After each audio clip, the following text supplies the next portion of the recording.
I was just wondering, like, how you started and how you found your passion. Mm-hmm. So I was just wondering if you could kind of share that, like how you got into the sport and how you got to where you are now. Yeah, for sure. Kind of similar to you guys. I was actually playing football, and so it's team sport, and I really enjoyed it. But then one year in high school, sophomore year, so I was 15, we kind of had a bad coach, or a coach that I didn't really get along with, and I just kind of lost the love for it, going to practice every day. And also at that same time, my mom was going through a lot, and when I was on my bike, I could kind of be away, whereas like football practice was from 3 p.m. to 6, and then I had to go home. And so the bike just gave me the freedom to get out and do like whatever I needed to do to kind of clear my head.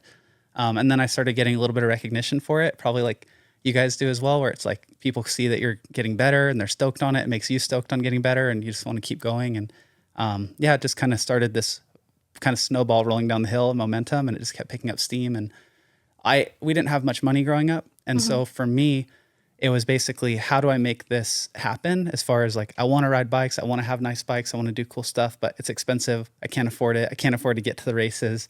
How do I make this happen? And at that time, social media wasn't really a big thing yet. And so it was really racing was how you made a name. And so that's why I just dove into racing and kind of went full blast on that.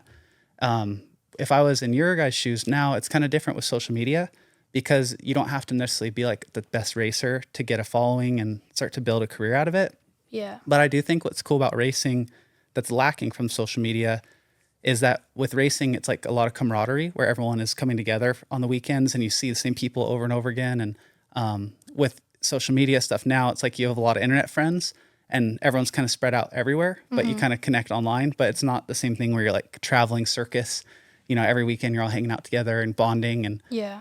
so I think that's one thing that's made it a little more difficult now, I feel like, to get sponsorship, because when I was racing, you kind of kept seeing the same faces. And then, the guy who's a Shimano marketing manager, I would just go ride with him at the races. And then he kept seeing me get better and better and better. And then one weekend I broke my frame and I just duct taped it together and still raced that day. And he was laughing. He's like, dude, if you get a top 10, I'll give you a group set, for Shimano. And I'm like, all right, I got a goal. So then I got 10th, and then he gave me a group set. And that was like, I think 11 years ago. And I've been riding for them ever since. So it's like those kind of little things. It's a little harder to have those interactions now. Yeah. But you have the audience and reach of the online social media. So it's kind of cool too. Yeah. It's less of seeing the same face, more just kind of reaching out to people instead of actually seeing them face to face. For sure. Just email and stuff. Yeah. And I think I was kind of thinking about this last night, but it almost seems like there's 4 main pathways that people become an athlete or kind of make a career out of this. One of them is like their family members did it and were successful. So they have it in the family. Number 2, there's people that like their family were hobbyists and they enjoyed it. And then they kind of got the kids into the sport and it grew from there. Number 3, the family's not interested, but they're still supportive. And so it's like, I don't ride or anything, but I think it's cool that the kids do and I want to support them. And then number 4 is like, family's not necessarily supportive. The family doesn't have any history in it. And then the kid just like makes it happen. Yeah. So I think it's cool. Both your dads are here. It's super supportive. I think you guys have such a good potential and platform to make this happen. And yeah, if you have any questions on like how to make it happen or to get that first step, because I know we were talking about YouTube stuff a bit and anything. Yeah.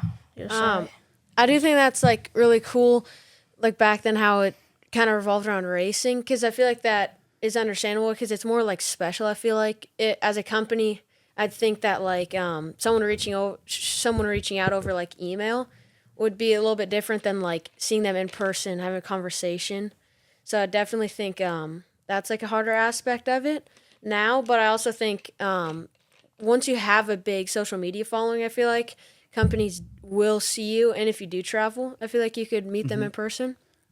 But yeah, I had a question, like when did you start kind of getting recognition, like what year when you started riding? Yeah, so when I was 16, that would be 2008, I believe. And so then I started riding and racing, and I kind of had success pretty early on. Like by the age of 17, I was winning a bunch of junior expert downhill races. And so I started to get recognition right when I was like at the end of 17 years old, turning 18. But again, that was, it was kind of interesting because that was also from a connection. So one of our guys that he went to Chico State, and I'm from Chico, California. And the Chico State team was the people I always rode with. One of those guys went and he started working for Specialized. And once he started working for Specialized, he put in a good word and then they gave me a frame. So I got like a demo frame and a P frame, like a dirt jump frame. And that was my first sponsor. And so that was really cool because it was like it's just product, which is still awesome, but it got me so fired up and motivated. And I saw like, oh, I can do this. And after that, I started reaching out to companies. And I actually was working at a bike shop at the time too. And I went down the whole list of all the vendors that we deal with. And I just called them and was like, call, hey, are you guys sponsoring anyone? And they'd either say yes or no. And then I'd say, all right, can I get your email? And it was funny because one of the people I called was Sadie at Deity. And so I called Deity and like, hey, do you guys sponsor anybody? They're like, sure, send us an email. And I did. And they gave me some product as well. And that started a really long relationship with them too. Yeah. So I think going back to your point, like sending an email, it's definitely less formal. But if you're one of the kids that actually is like practicing email composition and you do it in a well thought out way and you're trying to share, this is my goal, I care about this so much, here's my passion, here's the projects I've done, here's how I can be a good ambassador. I think companies are way more willing now to like kind of flow kids product and get things rolling.